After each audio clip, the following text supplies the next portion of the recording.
Good morning, Counsel. This is the time set for oral argument in 1 CA CV160663, Deutsche Bank National Trust Company versus Pheasant Grove, LLC. Counsel, each side is allotted 20 minutes for argument today, and appellant may reserve time for rebuttal out of his 20 minutes. If you wish to do that, Counsel, you'll need to keep track of that time using the podium clock. Out of respect for counsel in the court, I ask that those in attendance please make sure your cell phones are off or on vibrate. Counsel, we have read the briefs, conference this case this morning, and we encourage you to keep that in mind as you present your argument to us today. These proceedings are being recorded and will be posted to YouTube. Before you begin your argument, please state your name and the party you represent. And with that, then, Mr. Malm, you may proceed.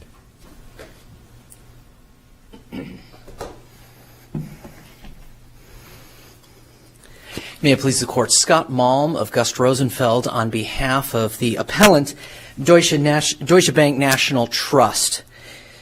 The trial court erred in this case by not addressing the substantive issue of constructive notice under the bank's third cause of action.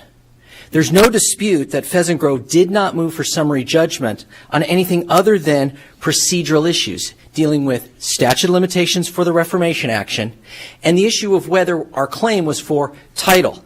Sorry to interrupt you, but where in the complaint, I didn't see in count 3 kind of the words notice, constructive notice, but you're saying it's encompassed in count 3 already, or was your argument that you should have been allowed to amend?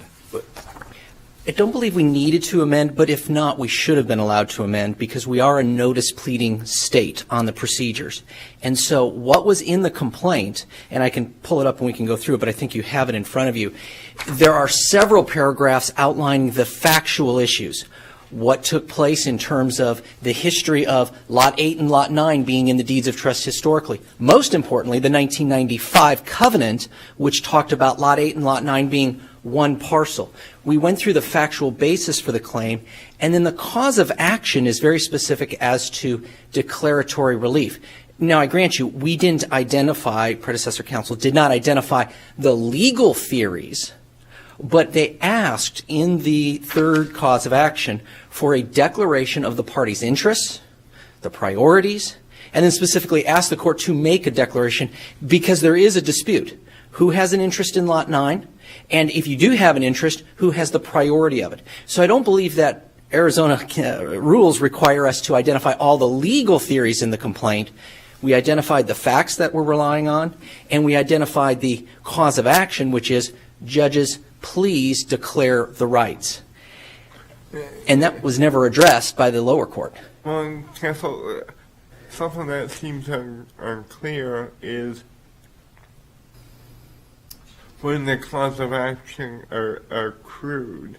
I read the transcript of the hearing, and it seems like no one can really agree on when it accrues, but the bottom line is it is still within the statute of limitations. It seems like the error occurred way back in 2003.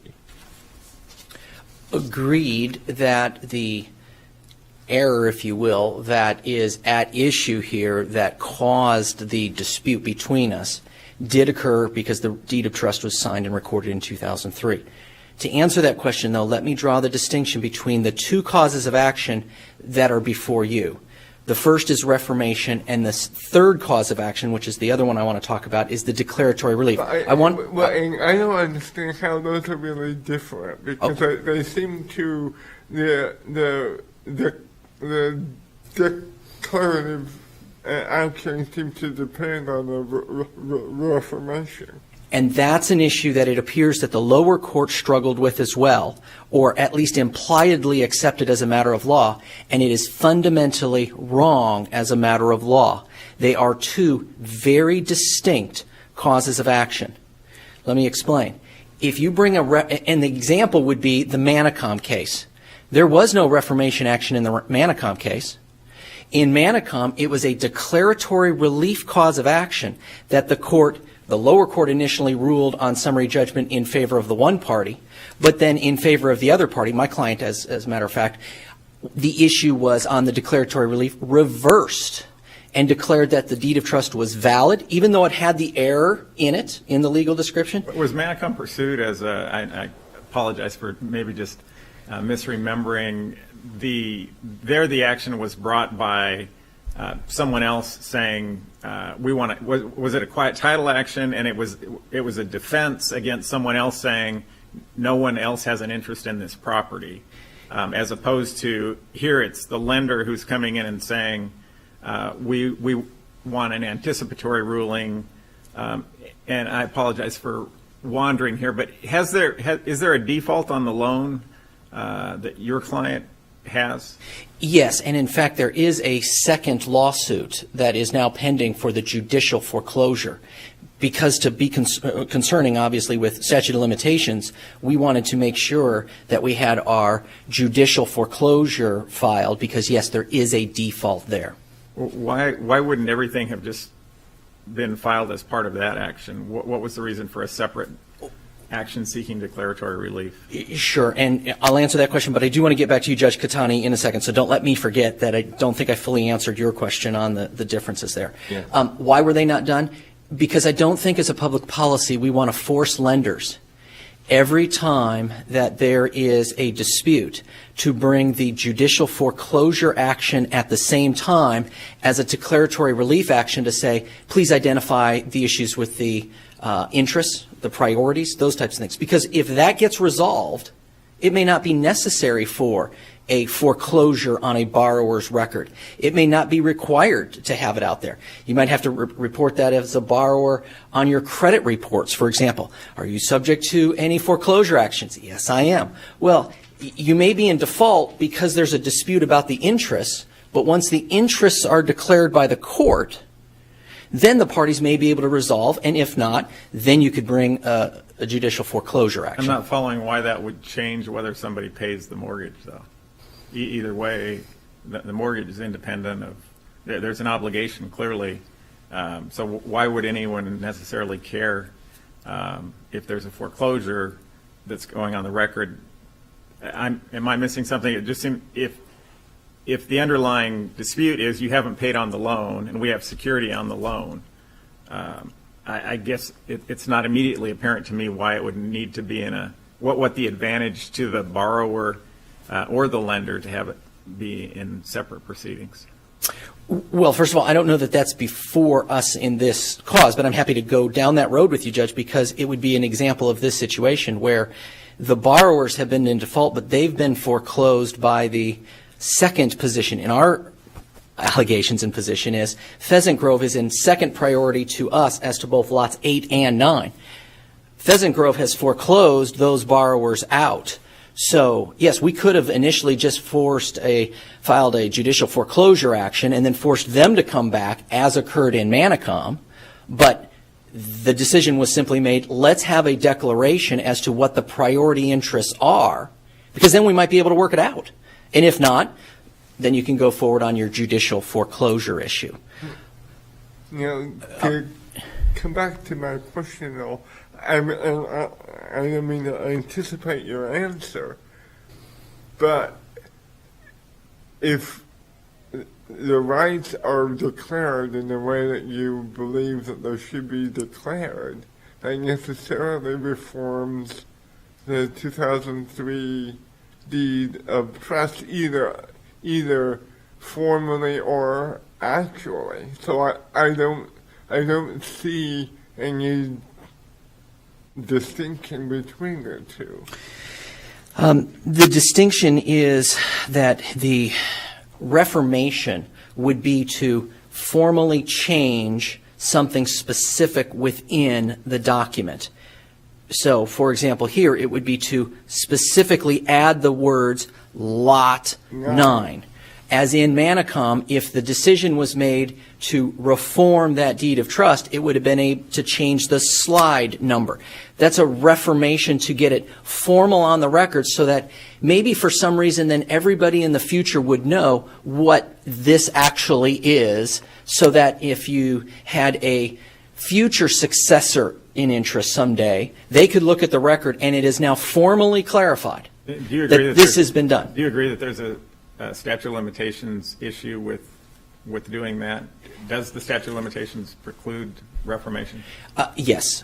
There is an issue with reformation for the statute of limitations. Yes, we recognize that. But for the declaratory relief, So you're conceding that reformation is barred.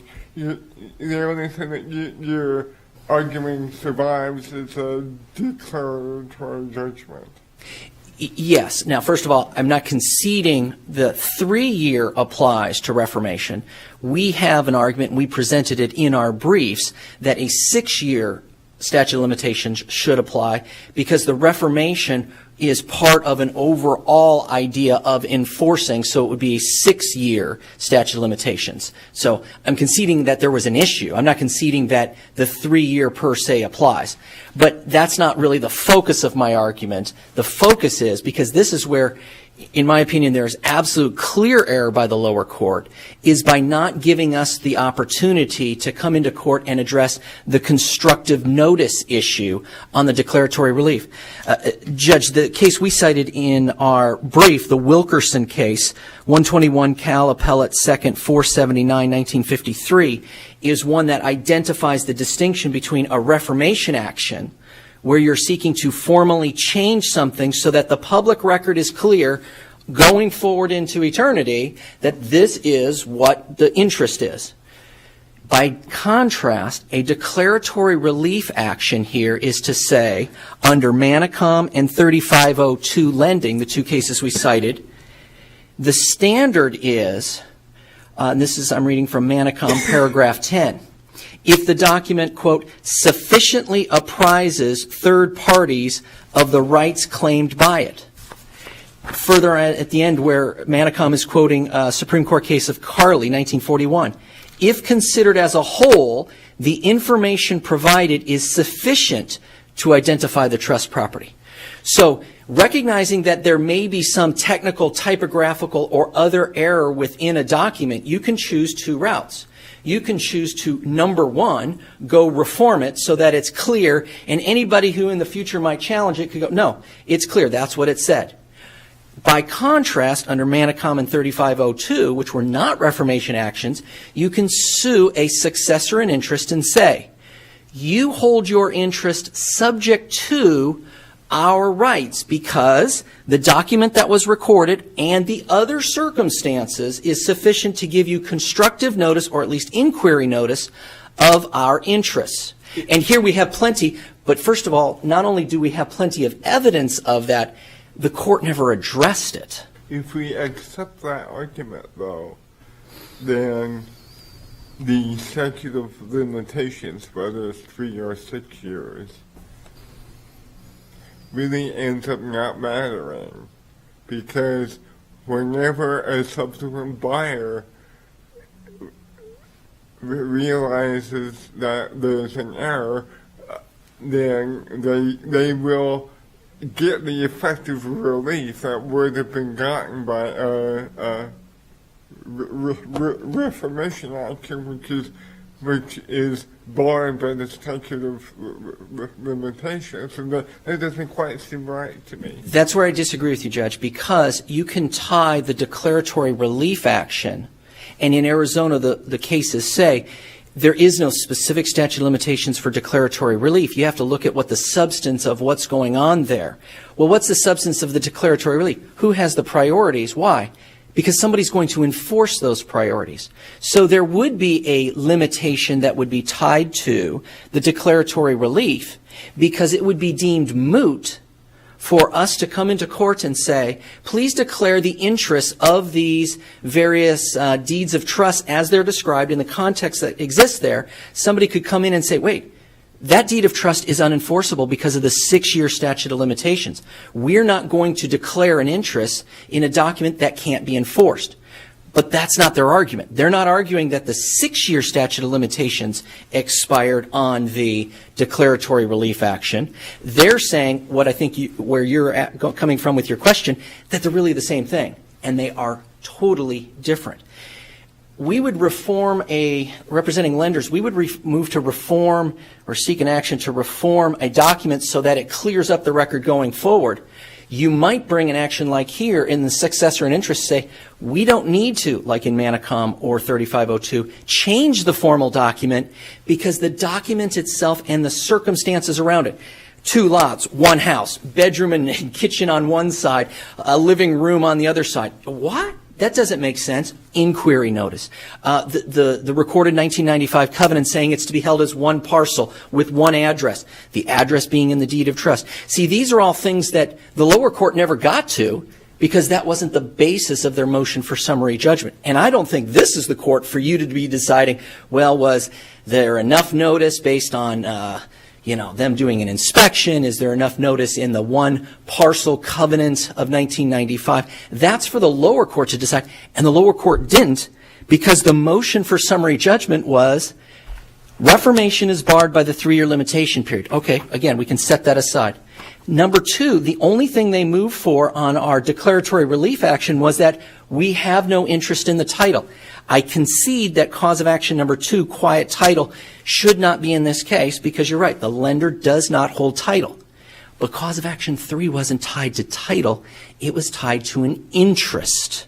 What are the interests of the parties? And we're asking a court, whether it be this court or preferably I believe it would be remanded to the lower court, to decide, did Pheasant Grove have constructive or inquiry notice to wonder why a deed of trust only encumbers half of a multi-million-dollar property in Desert Mountain? Well, I apologize for my ignorance, but if the declaratory judgment action, if the substance of it isn't reformation, what is its substance?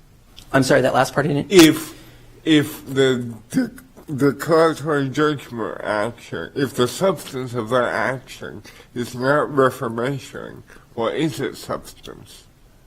Its substance is to declare the rights of the parties as to whether or not enough was in the documents and circumstances to put a subsequent purchaser on notice of the interest. But for purposes of the statute of limitations, for a declaratory judgment, we use the substantive claim underlying the death action, correct? Yes. And forgive my ignorance, what is, in your view, what is the substantive action?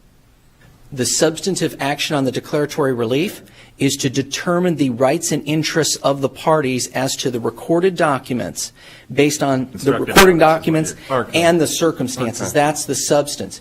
And that is regardless of whether there was a mistake or not a mistake. Okay. You see, so reformation is where there's a mistake. It's 3 years. Here it's, hey, here's our best. Here's our documents unreformed. Is there enough sufficiently there in the record and on the ground for someone to say, yeah, I have notice, or at least inquiry notice, to knock on the lender's door and say, hey, why do you have a deed of trust lien interest on the bedroom and the living room and not the kitchen? Okay. That's what we're talking about. I see I have about 2.5 minutes. I'd like to reserve that for rebuttal, if I may. Thank you, counsel. Mr. Horowitz, when you're ready. Good morning, Judge Bean, Judge Howe, Judge Katani, Sid Horowitz on behalf of the appellee, Pheasant Grove. The primary issue before this court is whether Arizona's 3-year statute of limitations for actions grounded in mistake applies to bar the reformation claim and all related claims. Sorry to derail you here, but if your client had brought the lawsuit more akin to what happened in Manicom and said, we want to make sure everybody knows that the bank has no interest in this property, does the statute of limitations come into play at all? Isn't it? It's your claim that you're alleging. Isn't that just an affirmative defense? I didn't see anything about statute of limitations in Manicom, and it just seems like it's a defense. Why do you have to have? Could you walk through why the statute of limitations applies here? Let me first explain the difference. In Manicom, you had a title holder that brought an action, declaratory judgment action, to be declared a bona fide purchaser without notice of a prior lien. That's completely different from what we have here. Here we have a title holder, Pheasant Grove, that never foreclosed anyone, by the way. It acquired the absolute title of First National Bank Omaha. And all we're doing is defending a reformation action. So the statute of limitations comes into play in this case as a defense to a reformation action. In the Manicom case, the question you've specifically asked is what statute of limitations applies to a declaratory judgment action that is pinned to quiet title. And I'm not certain I know the answer to that question specifically because it's not at issue here. The other thing that's important about Manicom, and it's a huge distinction, is that in Manicom, within the deed of trust itself, you had a correct legal description of the collateral, Lot 27. There was what the court describes as a relatively minor error in the slide.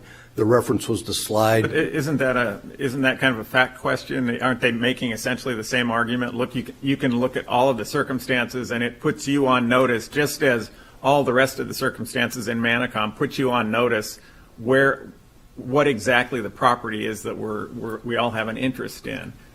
Aren't they just saying let us show that all of the factors together highlight that everybody should be on notice that this is the property that is securing our loan? Your Honor, it's significantly different here. We have what's called a wholesale omission of a lot, and I have to hearken back to the pleadings. There's nothing in the count 3 of the verified complaint for quiet title that even pleads a notice claim, a constructive notice claim, an inquiry notice. Those words aren't even mentioned. But now we get to the point where it's dismissed with an argument that the statute of limitations would apply, even assuming that it's a constructive notice claim, and I'm puzzled by that. How does the statute of limitations apply, assuming that we can read the complaint to be alleging constructive notice? It's a fair question, and the answer is that because Deutsche Bank in its proposed amended complaint that sought to clarify it also sought reformation relief, and because the essence of the claim is still reformation, under Canyon Del Rio, the declaratory action claim is tied to the reformation claim. Therefore, the 3-year statute of limitations applies. They're related, but they are different claims. The reformation, as opposing counsel has suggested, is something that could help going forward. We just want to make sure everyone in the world understands the correct legal description. But this goes to, you're just suggesting that there's absolutely no difference between the request for declaratory relief based on constructive notice and a reformation claim? I'm not suggesting that there's no difference. I'm suggesting that under Canyon Del Rio, the declaratory relief claim has to have a statute of limitations, and because it sought reformation relief, it's pinned to the reformation claim, and it's governed by the same 3-year statute of limitations. With respect to the second action, counsel made it sound like, well, we brought that action first, and we're just bringing this action to clarify. That's not what happened. What happened was, after summary judgment in this case was granted denying reformation, Deutsche Bank saw fit to go out and record a notice of correction simply on its own, unilaterally and by self-help, adding Lot 9 to the deed of trust, and filed a complaint to foreclose that deed of trust in violation of the claims preclusion and collateral attack doctrines.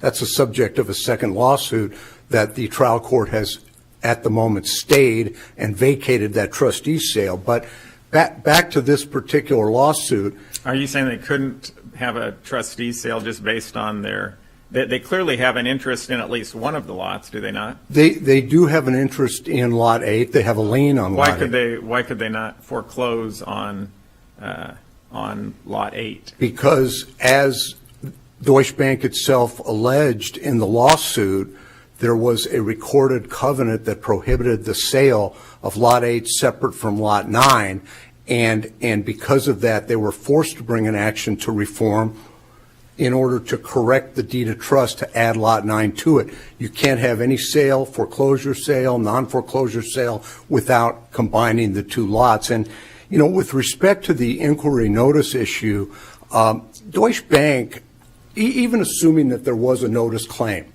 that you don't need reformation despite the intervening interest of another lien holder 9 years ago, it would withstand a statute of limitations defense.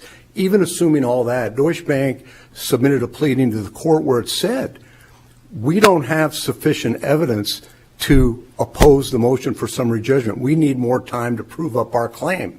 And the court denied that, and that issue has been abandoned by the reply. But when you look at what the material facts were, it didn't support any inquiry notice claim or actual notice claim, even if it had been alleged. There's no testimony in the record by anyone from Pheasant Grove that infers or establishes actual notice, and constructive notice arises from the contents of the deed of trust itself. So they're left with this reasonable, diligent inquiry notice theory that wasn't pleaded, and they talk about an aerial survey. When you have to get to the point of talking about an aerial survey, we're far, far, far away from what reasonable diligence and inquiry notice would reveal. Pheasant Grove acquired the absolute title of First National Bank of Omaha that conducted a trustee's sale, and it was a trustee's sale for lots 8 and 9, a trustee's sale that Deutsche Bank had notice of, and they didn't object to, and they didn't sue to enjoin. So you're saying they have absolutely zero recourse, even though they do have security in one lot. That you're not disputing their deed of trust covers one of the lots, but you're disputing it because you're saying you can't do anything with one lot only. Is that? I'm saying that they don't have recourse to conduct a foreclosure sale or a trustee's sale. Whether they have other recourse. We've already been sued twice by this, folks. Am I to tell them what their other recourse might have been so we can get sued a third time? With all due respect, I could have potentially back in, assuming it was timely brought, conceived some sort of recourse that Deutsche Bank may have had. But the bottom line is they don't have a lien on Lot 9. And they knew that in November of 2003. They knew it again in September of 2006 when First National Bank of Omaha recorded its lien, and they did nothing about it until 2015, way beyond the period that they were required to do something about it. And then when they did do something, file this lawsuit, they filed a 3-count complaint. First claim for reformation, clearly. Second count for quiet title, which was bogus. And the third count was exactly the same as the second count, pursuant to 12-1101, except for they substituted the words declaration for determination. So you really couldn't tell what they were doing until they responded to the motion for summary judgment and clarified that what they were trying to do was to plead an inquiry notice claim or something of the sort. But even in the proposed amended complaint, the primary relief sought was still reformation. So the crux of their lawsuit was reformation, and their prior counsel correctly admitted that the 6-year statute did them no good. I'd like on reformation, on anything. It was all before Judge Gerlach. He extensively examined the prior counsel on all claims, and he said the 6-year statute of limitations doesn't do you any but good. the motion for summary judgment, and I may be misremembering, but was the motion for summary judgment suggesting that the declaratory relief action premised on constructive notice was also barred by the statute of limitations, or was it just saying Claim 2 is barred by the statute of limitations and Claim 3 is the same as Claim 2? The motion for summary judgment did not attack counts 2 and 3 on statute of limitations grounds. However, when we received the opposition and we were informed that, what we really intended to plead was a constructive notice claim in count 3, we said in our reply, okay, well, the statute of limitations would bar that claim, and your counter motion to amend is futile. And Judge Gerlach gave them a second chance. He said, I'm going to give you a second chance. And despite giving them a second chance, they submitted no statute of limitations argument, no cognitive rebuttal, no statute, and no I apologize for interrupting, and if you've already answered this, but in your view then, when did the statute of limitations commence on the third claim? Under Canyon Del Rio, it commenced on November 4th, 2003, or certainly by September 2006 at the latest when First National Bank of Omaha acquired a lien, and possibly as late as the trustee sale, which would still be more than 3 years before the date this action was brought. Can you explain why the whether that may not be 2003 then? I'm sorry. I understand that you're arguing that your position would be that it accrues in 2003, but it could also be later. Can you explain why it could be the 2006 date in the two? Sure. On 2003, that's when they recorded their original deed of trust that had the wrong lot. Right. In 2006, First National Bank of Omaha recorded a lien that was a second lien on Lot 8 and a first lien on Lot 9. Certainly by then they've got constructive notice that, hey, not only do we not have a lien on Lot 9, but we've got another lender that now has a record lien that's ahead of ours on Lot 9 if we have one. So they're on notice then as well. The documents say we're a first on Lot 9 and a second on Lot 8, or is it just a... Documents don't say that. They just say lot in the November 4th, 2003 deed of trust says Lot 8, and the 2006 deed of trust, First National Bank of Omaha, says Lot 8 and Lot 9. But and sorry to belabor this, but if your client wanted to quiet title and say they want to sell the property and they're concerned that the bank has some interest that's going to muddle up my ability to sell this property, I want a quiet title and say that they have no interest in the property. Would you say there's a statute of limitations problem for them asserting a defense that, no, we do have an interest in the Again, with property? all due respect, my client has never brought that action and may never have to bring that action. And I have not analyzed what the statute of limitations would be if it did have to bring such an action. As things sit right now, my client has absolute title of Lot 8 and 9 as conveyed to it. But why would there be a difference, though? Assume your client, just assume for the sake of argument that your client wants to sell the property next year, and he wants to clear title to it. Is there any impediment based on the statute of limitations to the bank defending against a clear title action saying, is there a statute of limitations argument that keeps them from defending and saying, no, we have an interest in that property? Your Honor, candidly have not analyzed the issue. My client has not brought a quiet title action. Right, it's a hypothetical question. I'm just saying, if he decides to sell it, would there be a statute of limitations argument that they can't even defend against saying, no, we do have an interest in the property. You can't quiet title in your name only? I think right now the better argument for Pheasant Grove would be that based on the claim preclusion doctrine, there's a judgment that denies them the right of reformation, so it should be declared that they don't have a lien on Lot 9. But I haven't thought out what Pheasant Grove might do, could do in the future.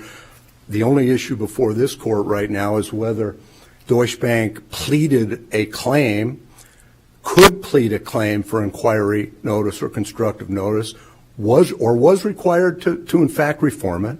And in fact, if they did plead this claim, because they concede that they had no right to amend, their reply brief completely ignores that argument. And just as they've ignored the Rule 56F issue that we answered in our answering brief, just as they've ignored the North Star cases that we've answered, provided authority in our answering brief, they've ignored the counter motion to amend as being improper because they never sought relief under the court order. They never established good cause for submitting an amendment. The Rule 56F argument, are you suggesting that it's because they had 2 months to do discovery but didn't do any? Is that It's actually worse than that. What I'm suggesting, Your Honor, is that Rule 56F is available to parties who are diligent, and the Deutsche Bank did absolutely no discovery from the time it filed its lawsuit until approximately a year later when we filed our motion for summary judgment, and it was only then that they sought Rule 56F relief. Rule 56F relief is available to diligent parties, not non-diligent parties who don't do anything, and they've abandoned that in their reply, just as they've abandoned the amended pleading. They rest entirely upon their hope that you will find that somehow this count 3 claim that's titled declaratory relief, but which is pursuant to the quiet title statute and which makes no mention of notice, constructive notice, inquiry notice, reasonable diligence, or bona fide purchaser, that somehow there's a pleaded claim there that will withstand judicial scrutiny. And our argument is that it won't. Claim, though, that the court said, well, I'm assuming that it is, but it's barred by the statute of limitations. So it's not that much of a stretch for us to say, well, if we can read it, if the court is essentially saying, okay, I'll read Claim 3 as raising a claim of constructive notice, and then I'm going to bar it based on the statute of limitations. I don't think the trial court, with all due respect, was doing that. I think what the trial court was doing was saying is, even if I let you amend your pleading to allege this notice claim, it's still no good. I think the court... Statute of limitations. Because of the statute of limitations, because reformation was required, because of a number of reasons, many of which I've already outlined, including the very significant reason that FNB Omaha had a trustees sale years before this was brought, and Deutsche Bank, despite notice of that sale, took no action to object or contest it, or there's law in Arizona that if you don't object to a trustees sale, you waive any objections to it. FNB Omaha acquired a trustees deed, absolute title, and conveyed it to Pheasant Grove.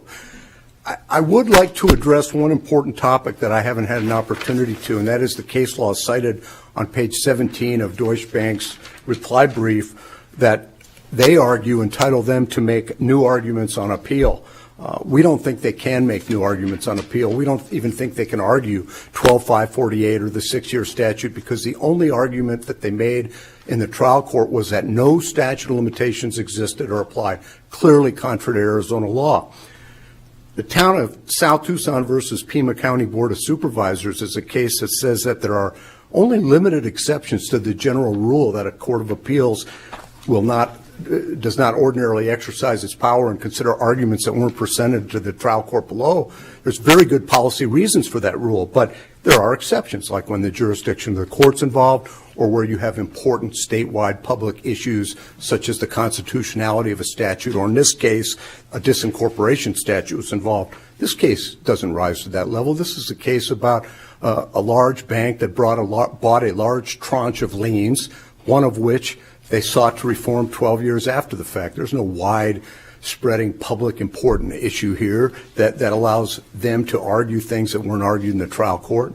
Nestle ice cream case doesn't stand for the proposition that they get to make any statute of limitations argument they want for the first time in this tribunal. That case merely held that where neither party had argued the correct proposition of law, the Court of Appeals could interject. Here we have one party, Pheasant Grove, that argued that there was a statute of limitations that applied. We have another party argued no statute of limitations applied. Quest versus Chandler involved a public franchise that was seeking to exempt itself from having to pay costs because of an 1877 statute. The court said, look, we're going to allow an amicus brief by Maricopa County and consider arguments not raised by the parties because this is an important public issue. Now, I heard a little bit, and I expect to hear more, about there being some important public policy for lien holders to wait 12 years after the fact, 9 years after they're on notice of an intervening lien, to bring an action and to make new arguments for statute of limitations. And I submit that that's wrong. Any statute of limitations argument that they wish to make, they should have made in the court below. I think I've addressed Canyon Del Rio. I think I've addressed Manicom and pointed out the completely different context in which Manicom arose versus this case. So the bottom line is that they were too late. They waited too long, and they're barred from relief, and the trial court properly ruled in our favor, and this court should affirm. Thank you. Thank you, Mr. Horowitz. Mr. Mull? 3 quick points in the 2.5 minutes that I have. Number 1, Pheasant Grove did not move for the statute of limitations on count 3. It is not in their motion. They never did that. So to say that we didn't fully respond to something that is not part of their motion is fundamentally unfair in the trial court. Second, the best evidence of notice is what we just heard from counsel, that the 1995 covenant for one parcel says you can't divvy this out. You can't even sell in a foreclosure. That would render the deed of trust on Lot 8 completely a useless act. That's the best evidence, along with some other things, of the fact that a subsequent purchaser or subsequent interest holder coming along would see that there's a deed of trust recorded against Lot 8 with an address that includes and reference is the same as what's in that 1995 covenant, and on the cover sheet has 2 parcel numbers. All of that is more than enough to survive a motion for summary judgment on constructive notice, But the lower court never got there because he ruled that it was a statute of limitations on everything. And third, as far as when does a statute of limitations accrue, there was no dispute between these parties as to their interests. Our deed of trust wasn't unenforceable. There's no evidence of that. There's no evidence that prior to, within the 6 years prior to us filing this lawsuit, that Pheasant Grove stood up and said, we have priority over you. Did they have a recorded deed of trust? Yes. Is there any reason for us to think that it's in priority position over us? No, there's nothing of the record. There's no claim by them to priority. So if the court were to look at a statute of limitations on the third cause of action, which was not part of the motion, you would find that the cause of action accrued within 6 years, and we would then have the opportunity, as part of an enforcement, to say, okay, do you have a claim? You say you have a claim. Let's bring it into court, and let's let a court decide who has the priority interest. That was the purpose of the third cause of action, declaratory relief. Judges, declare the interests of the parties.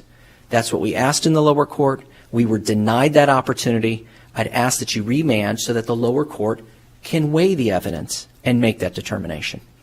Unless you have any other questions, that's the relief we're asking, is remand for that to be considered. Thank you, counsel. I appreciate it. Thank you. Counsel, I appreciate both your briefing and your argument here today.